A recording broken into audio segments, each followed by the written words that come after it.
Sure. Good evening, everyone. Thanks, Heidi, for helping coordinate this all, and um, Jessica and others for helping tonight. Good evening. My name is Monique Lopez. I am both the founder and social justice planner at Pueblo Planning, which is a participatory planning and design firm. We intentionally engage with communities who can be most disproportionately impacted by planning and design decisions. Namely, that is the LGBT community, unhoused, Black, Indigenous, and non-Black people of color. And we primarily engage through storytelling and art making so that folks can share their lived experiences and vision for what kind of community that they would like and that they need and deserve. Next slide, please. Racial equity is not just about what is in the built environment, but who is allowed or able to remain in the built environment and whether or not they had the ability to shape it. I'm going to walk you through 5 key principles to implement when planning from a racial equity framework.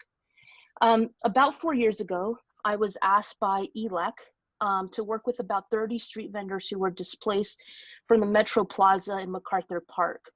Police were ticketing and removing street vendors in the name of pedestrian safety.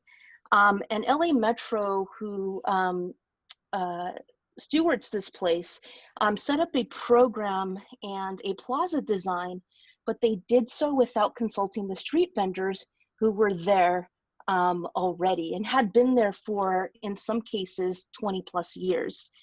The spatial configuration that Metro set up was a grid system, and you can see here on the picture on the left, and then they completely removed all the street vendors on the sidewalk plaza. So I worked with street vendors who had been displaced.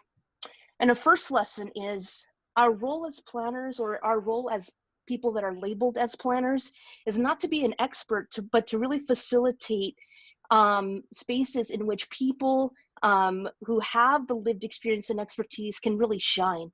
So in picture 1, I usually ask people, where's the planner? And the correct answer is, they're all around. And so are we facilitating spaces in which people can shine? Lesson number 2 is that no matter how much education and training that one may have, or AICP credits one may attain in any given year, you will never have as much expertise as the community members in that particular area. In the picture here on the right, you can see Ophelia, who's a street vendor who has sat in the same spot for 22 years, acquiring that local knowledge. Lesson number 3, how do we implement reciprocity in the planning process so that we're not just extracting information from communities, but that we are providing tools that they can use on their own? One of the things we did in this process is we trained street vendors how to do walk and bike audits.